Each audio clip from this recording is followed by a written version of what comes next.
Most swimmers who struggle in the water are skipping the basics. They jump straight into trying to learn freestyle without ever learning how to control their body in the water. That's like trying to run before you can stand. In this video, I'm going to break down the 3 exercises that every swimmer needs to master first. These are the foundation of everything else that you'll do in the pool. They come directly from my free Beginner Freestyle Training program, which has helped over 1,000 swimmers build their technique step by step. If you are brand new, this is exactly where you should start. And if you've been swimming for a while but you still feel out of breath, tense, or inefficient, chances are you skipped these basics. Let's fix that. Everything in swimming starts with breathing. Most beginners think they're bad swimmers because of their technique, when in reality, it's because they're not comfortable with their breath. If you can't stay relaxed with your face in the water, your whole stroke will fall apart. This first exercise connects your breathing to your body position. By practicing both floating and sinking, you'll learn how much control your lungs can give you in the water.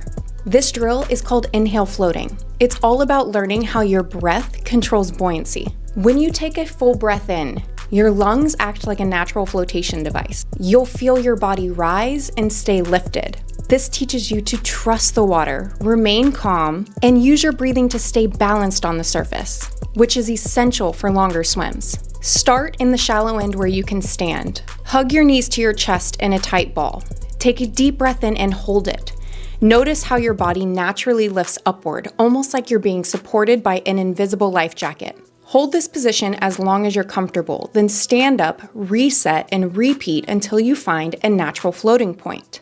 Now, let's do the opposite. I call this drill exhale sinking, and it shows you exactly what happens when you release too much air. When you exhale everything, you lose buoyancy and your body sinks. That's not what we want in freestyle, because sinking means you have to fight the water with extra effort. I teach my athletes to keep about 30 to 50% of air in their lungs at all times. 50% is my standard guideline. However, I know that's extremely tough to navigate when you start to get tired in the water. So you're probably going to end up around that 30% mark when you get tired during those tough sets. And that's okay. It's a general guideline, just making sure you don't force exhale every last drop of air when you're swimming. This drill helps you feel why over-exhaling makes swimming so much harder. You'll feel what happens to your body position when you force exhale 100% of the air in your lungs. It's showing you the negative impact. Go back to the shallow end where you can stand and get into that same ball position. Take a deep breath in, then exhale all of your air out. You'll immediately feel your body drop. Imagine trying to swim like this, constantly sinking and battling instead of gliding on top of the water. Stand up, reset, and repeat a few times so you can really feel the difference between floating with air and sinking without it. So why does this matter? There are 2 big reasons. The first is that your lungs are a natural flotation device. Full lungs lift you, empty lungs sink you, and you just have to learn how to use them properly in the water. The second is that it teaches you control and relaxation. Instead of panicking when your face is in the water, you'll know that a full inhale will bring you right back up to the surface. When I coach beginners, I sometimes spend an entire session here. It's that important. Floating, sinking, until they finally believe that they are safe and, most importantly, in control. Without this foundation, freestyle will always feel like a struggle. With it, everything gets easier. Once you're confident with your breath, the next step is streamline, the single most important position in all of swimming. Here's why. Water is 800 times denser than air. That means every little extra wobble, bend, or extra surface area creates drag. And drag is the enemy of speed and efficiency. If you don't learn how to control it, you waste energy fighting the water instead of moving forward. The good news? A strong streamline position minimizes drag, saves energy, and sets you up for better swimming. Let's break it down into 2 drill variations: standing streamline holds and floating streamline holds. This drill is called standing streamline. It's all about learning the foundation of body alignment in freestyle. By practicing streamline on land or in shallow water, you'll learn how to properly engage your muscles and hold perfect alignment. This builds muscle memory, so when you push off the wall or take your first stroke, your body is already in the most efficient shape possible. Go to the shallow end where you can stand. Place one hand over the other. Most swimmers naturally put their dominant hand on the bottom. For example, I'm left-handed, so my left hand goes underneath my right. Lock your top thumb over your bottom hand so the position stays tight once you're moving through the water.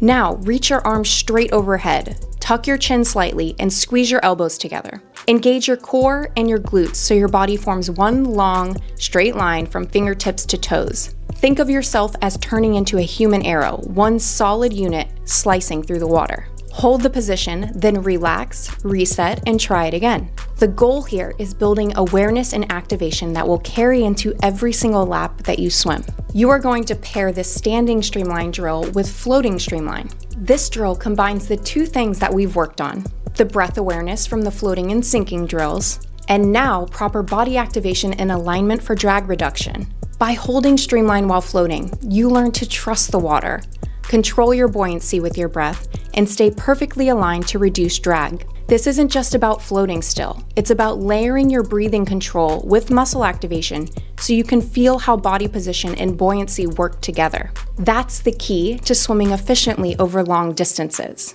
For this drill, start in the shallow end where you can stand. Take in a full breath. This is key. Remember, that air is what keeps you buoyant, just like what we practice in inhale floating. Now, hook your feet lightly on the wall if you need extra support, and set your streamline. Arms locked overhead, chest pressing gently down, core and glutes engaged. As you press your chest, notice how your hips and legs rise.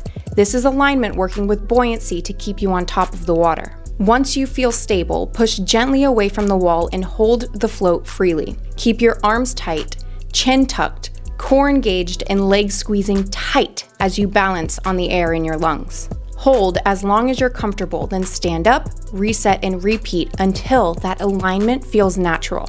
This drill is where it all starts to come together. You're combining breath control, buoyancy, and body alignment into one skill. Once you can hold streamline tight while floating, you'll understand how your body can move more efficiently through the water with less drag. And that sets you up perfectly for every efficient stroke that you'll learn next. Last but not least, we're going to add propulsion with freestyle kick with a kickboard.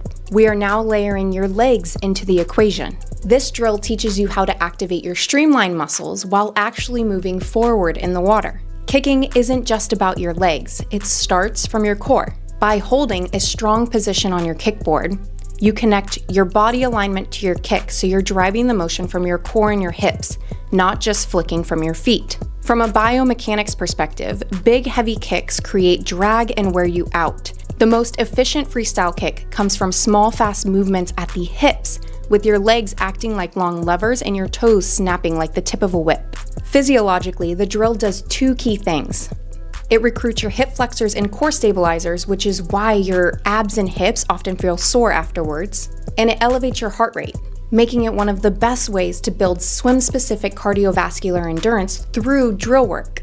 Hold the very top of the kickboard with your hands about shoulder width apart. Keep your arms straight and extended in front of you, just like you practice in streamline activation. Tuck your chin, press your chest slightly down, and engage your core to keep your hips high. Then start a small flutter kick from your hips, quick, continuous, and relaxed. Your legs should stay long and loose, only with a slight bend at the knees. Think about kicking in rhythm with your body line. Steady kicks that keep you horizontal and lifted instead of letting your legs drag down. Repeat in short bursts at first, then build up your rhythm as you improve your fitness. Remember, balance comes first and propulsion comes second. Use your kickboard to hold your body in alignment. Don't just rest on your kickboard, keep your arms and back active and reaching, lifting your hips and keeping drag low.